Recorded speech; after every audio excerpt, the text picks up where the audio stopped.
Des fois, on peut se retrouver dans des situations où on a peur d'affronter et d'assumer nos responsabilités, d'assumer les erreurs que nous avons faites. Et quand on ne veut pas assumer nos erreurs, on cherche tout le temps un moyen de fuir. C'est une fuite. Et cette fuite-là, elle n'est pas recommandée en islam. Elle n'est pas recommandée par Allah et par son prophète, sallallahu alayhi wa ala alihi wa sallam. Quand on a fait une erreur, on se doit d'assumer ces erreurs-là et nos responsabilités et non pas fuir. Car en fait, quand on fuit, on ne fait que retarder cette échéance-là, mais il va arriver un moment où on devra rendre des comptes. Et si on ne rend pas des comptes ici, ce qui est sûr, c'est qu'on rendra compte à Allah subhanahu wa ta'ala. Et avec Allah azza wa jal, il n'y a pas d'échappatoire. Et avec Allah azza wa jal, il y aura des témoins qui seront là pour témoigner contre nous. Kiraman katibin ya'lamuna ma taf'alun. Ibad Allah. Et pour illustrer ce qu'on est en train de dire, très rapidement, j'aimerais vous rappeler l'histoire d'un des compagnons du prophète alayhi salatu wassalam, qui s'appelle Ka'b ibn Malik. Ka'b ibn Malik radiyallahu anhu était parmi ceux qui ont prêté serment d'allégeance au prophète alayhi salatu wassalam lors de l'Aqaba, avant la hijra, avant que le prophète alayhi salatu wassalam quitte Mecca pour aller à Medina. Mais pour X raisons, il n'a pas pu participer à la bataille de Badr. Et il a dit, j'ai participé à toutes les batailles avec le prophète alayhi salatu wassalam, sauf Badr, parce qu'il avait une raison. Mais lors de la bataille de Tabouk, ici il nous dit, la bataille de Tabouk, elle a eu lieu en l'an 9 de l'Hégire, c'est-à-dire à peu près un an avant la mort du prophète alayhi salatu wassalam. C'est la dernière bataille d'ailleurs qui a eu lieu. Dans cette bataille-là, qui devait avoir lieu contre les Romains, lorsque l'empire de Byzance a vu que les musulmans étaient en train de s'accroître et que leur puissance était en train d'augmenter, il a souhaité donc mettre fin ou alors ralentir la puissance des musulmans. Et là, donc le prophète alayhi salatu wassalam donc part en guerre contre Byzance à la tête de 30 000 hommes. Et donc il était simple à ce moment-là, 30 000 hommes, sachant que la bataille de Badr, ils étaient combien? 300. 300. Celui qui était absent à la bataille de Badr, tu le voyais facilement. Mais pour la bataille de Tabouk, où ils étaient 30 000, il était simple de se faufiler et de ne pas être présent lors de cette bataille-là. Alors le prophète alayhi salatu wassalam ordonne à ce que les sahaba préparent leur monture pour se rendre à cette bataille-là. À traverser donc le désert,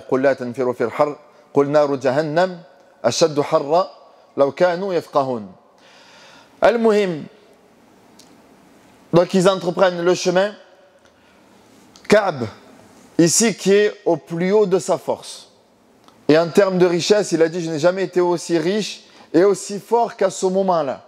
Mais il a été pris, radiyallahu anhu, qu'Allah azza wa jalla soit satisfait de lui, il a été pris par, on ne va pas dire de la paresse ou autre, mais il a mis du temps à se préparer. Et tout le monde se préparait, lui mettait du temps à se préparer. L'expédition est en route, lui il est encore en retard. Après il se dit c'est bon, ils ont pris trop d'avance sur moi, donc du coup il est resté. Et quand il est resté, il s'est aperçu qu'il ne restait à Medina que le munafiq, ma'loumun nifaq, que l'hypocrite qui était connu pour son hypocrisie, ou alors des personnes qui avaient de véritables excuses ou alors autorisation du prophète alayhi salatu wassalam pour rester. Et il s'est retrouvé entre ces deux-là. Parce que naam, quand le prophète alayhi salatu wassalam t'appelle, tu es soit là, soit là. Soit tu as une excuse, une véritable excuse, comme ça a été le cas, laysa ala al-a'ma harajun wala ala al-a'raj harajun wala ala al-marid haraj. Le malade, le boiteux, l'aveugle, D'accord? Qu'on se mette bien d'accord sur l'excuse. Ou soit, c'était un hypocrite qui était connu pour son hypocrisie. Et il s'est retrouvé dans cette situation-là, et avec regret. Qu'est-ce que j'ai fait? L'expédition est de retour. Comme on l'a dit, la bataille n'a pas eu lieu. Les Romains ont pris fuite. L'expédition est de retour. Et dès que d'abord, sur place, le prophète a dit « Ma fa'ala Ka'b » Avant qu'il rentre, il dit « Mais où est Ka'b » Le prophète avait remarqué l'absence de Ka'b. Où est Ka'b? Un a dit ouais, il a été retenu par l'orgueil, par la... Et Mu'adh ibn Jabal, radiyallahu anhu, directement a pris sa défense. Bi'sa ma qult. Quelle mauvaise chose que tu viens de dire. Wallah, ya Rasulallah, ma alimna anhu illa khayra. Messager d'Allah, nous ne connaissons de lui que le bien. Ka'b, on ne connaît de lui que le bien. Sachant que, comme on a dit, il a participé à l'Aqaba. Et le serment d'allégeance à ce moment-là, ces gens-là ont un mérite que les autres n'ont pas. Taïb. Le prophète rentre et al-munafiqun qui s'empresse d'aller voir le prophète. Ya Rasulallah, shagharatna amwaluna wa ahluna fastaghfir lana. Messager d'Allah, on n'a pas pu te suivre, tu sais, la famille, les biens, le commerce, je ne pouvais pas tout laisser comme ça. Le prophète, ok. D'accord, Allah yaghfir lakum. Qu'Allah vous pardonne. Où est Ka'b? Par contre, où est Ka'b? Le prophète appelle Ka'b. Ka'b arrive. Et quand le Nabi voit Ka'b, il avait un sourire, mais il ne pouvait pas cacher sa colère. Il ne pouvait pas cacher sa colère en voyant Ka'b. Il lui a dit à Ka'b, Aïna kunt, tu étais où? Tu n'avais pas deux montures? À un moment où les autres n'en avaient qu'une, toi tu en avais deux? Tu étais où? Et là Ka'b réfléchit à tout. Comment je vais me sortir de là? Il a dit à Rasulallah, si c'était un autre que toi, peut-être que j'aurais pu mentir. Peut-être que j'aurais pu mentir. Mais il a dit, je ne peux pas te mentir. Je ne peux pas te mentir. Parce qu'en te mentant, je vais provoquer la colère d'Allah Azza wa Jal. Donc, ya Rasulallah, la réalité, c'est que je n'ai pas d'excuses. La réalité, c'est que je n'ai pas d'excuses. Je ne suis pas allé parce que je ne suis pas allé. Alors, le Nabi dit Amma hadha faqad sadaq. Il dit la vérité. Il dit Wamdi hatta yaqdi Allahu fik. Mais par contre, pars jusqu'à ce qu'Allah Azza wa Jal juge ton cas. Et dès qu'il part, certains hypocrites l'accostent et lui disent mais pourquoi tu n'as pas dit comme nous? Pourquoi tu n'as pas dit comme eux? Ça, regarde, il ne nous a rien dit. Pourquoi tu as dit la vérité? À tel point qu'il était presque sur le regret, il voulait dire en vrai, pour un messager d'Allah, voilà ce qu'il y a eu. Mais il s'est retenu. Et il a dit, est-ce qu'il y a des personnes qui ont la même situation que moi? Il a dit, oui, il y en a deux autres. Il y a Marara, Ibn Rabi' et il y a Hilal. Deux personnes qui étaient connues pour leur piété et qui avaient participé à la bataille de Badr. Et on sait que les gens de Badr, Allah Azza wa Jal leur a dit If'alu ma shi'tum fa inni qad ghafartu lakum.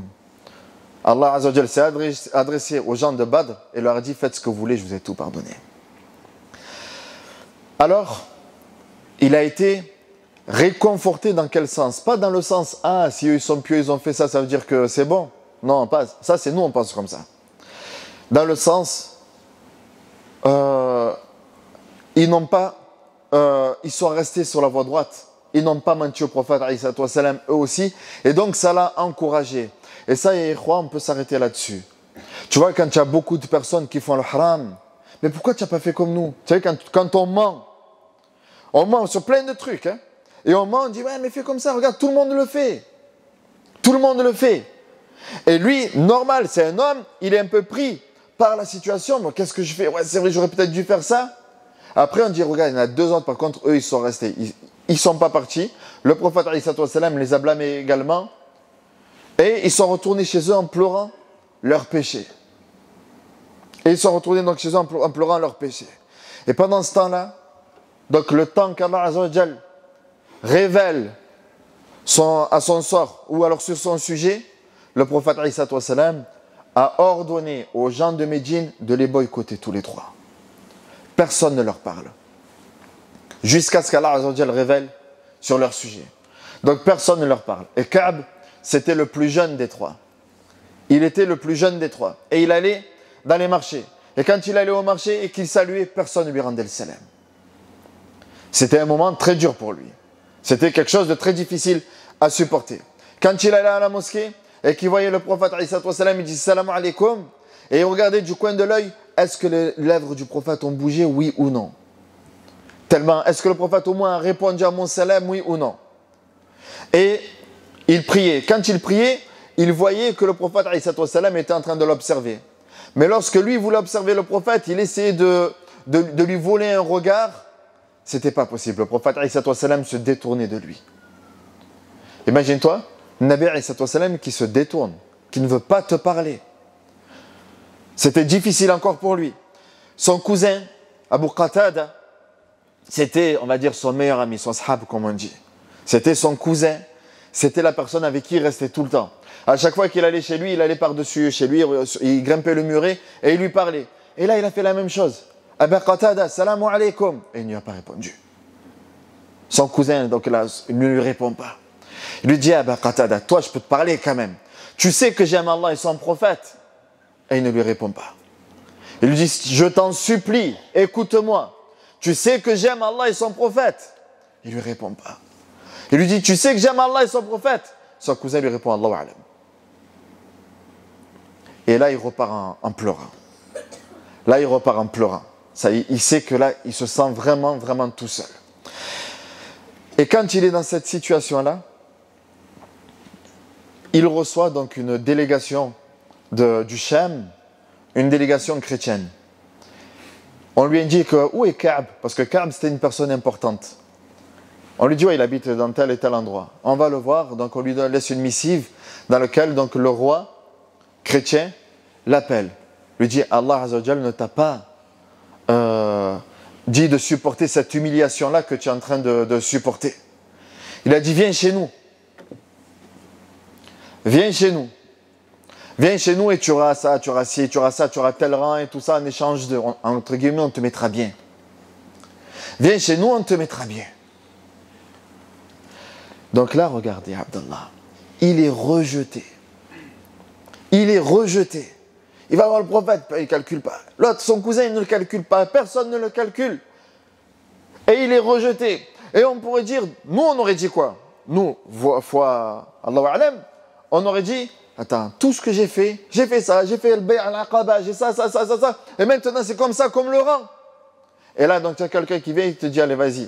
Moi, tes services, je vais te mettre à la hauteur de ce que tu mérites. Il prend la missive, il la met dans le feu direct. Il la jette dans le feu direct. Même pas, il se retourne, même pas, il lui répond, vas-y, pars, s'il te plaît. Pars.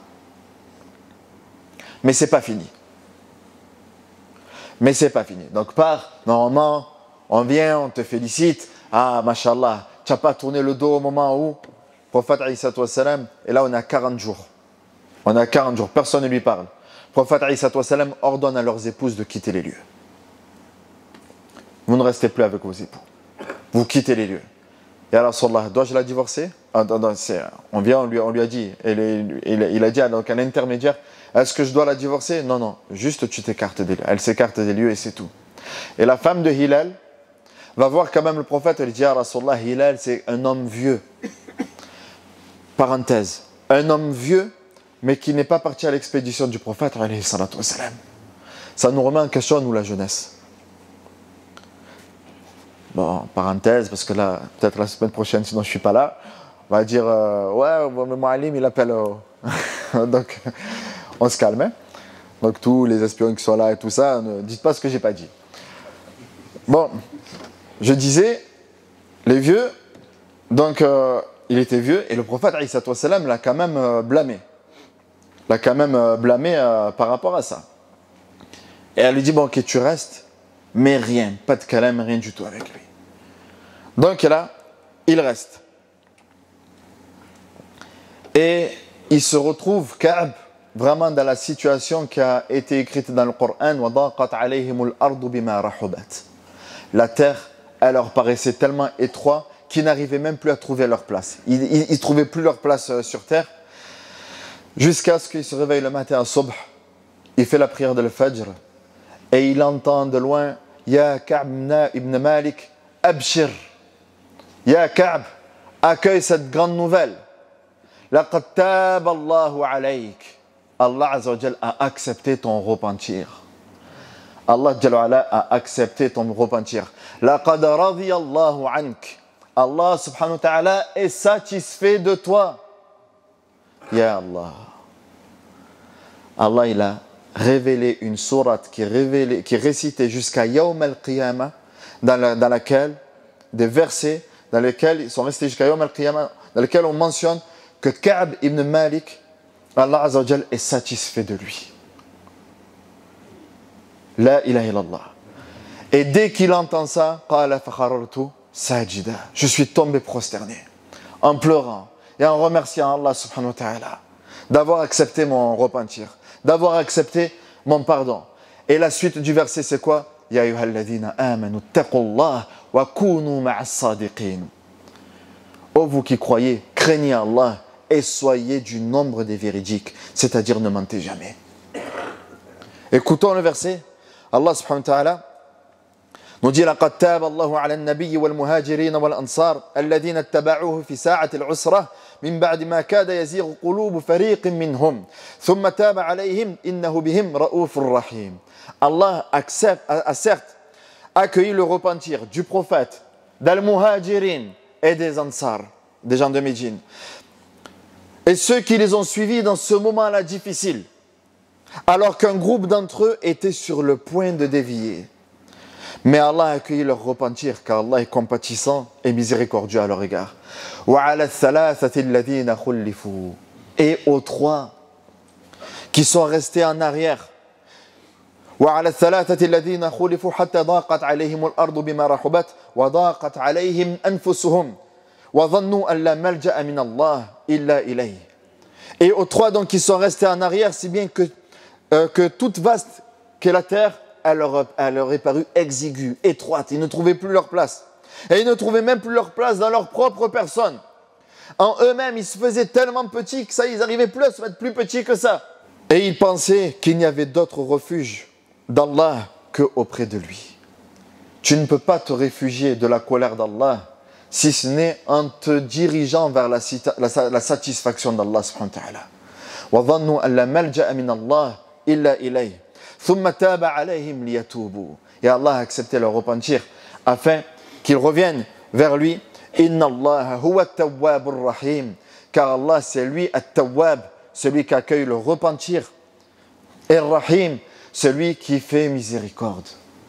Et Allah Jalla wa Ala nous dit Ya ayyuhalladhina amanu taqullah. Ô vous qui croyez, craignez Allah. Wa kunu ma'as sadiqin. Et soyez du nombre des véridiques. Et soyez du nombre des véridiques. Ibad Allah. On se pose juste une question avant de faire salat. Imagine-toi le Nabi alayhi salatu wa salam, là, vient te voir là, à l'instant T. Et il te pose la question. Tu as fait quoi là pour la Ummah? Tu as fait quoi là pour la Ummah? Là, tu es en train de faire quoi? C'est quoi en ce moment? Dis-moi ton programme. Qu'est-ce que tu es en train de faire pour la Ummah? Parce que comme on l'a vu dès le début, il y a soit l'hypocrite qui est connu pour l'hypocrisie, ou soit celui qui a son excuse. Quelle est ton excuse? Tu es aveugle? Des aveugles à l'époque du prophète Isa faisaient l'adhan. Donc c'est quoi ton excuse? De ne servir à rien dans cette communauté. Quelle est notre excuse aujourd'hui?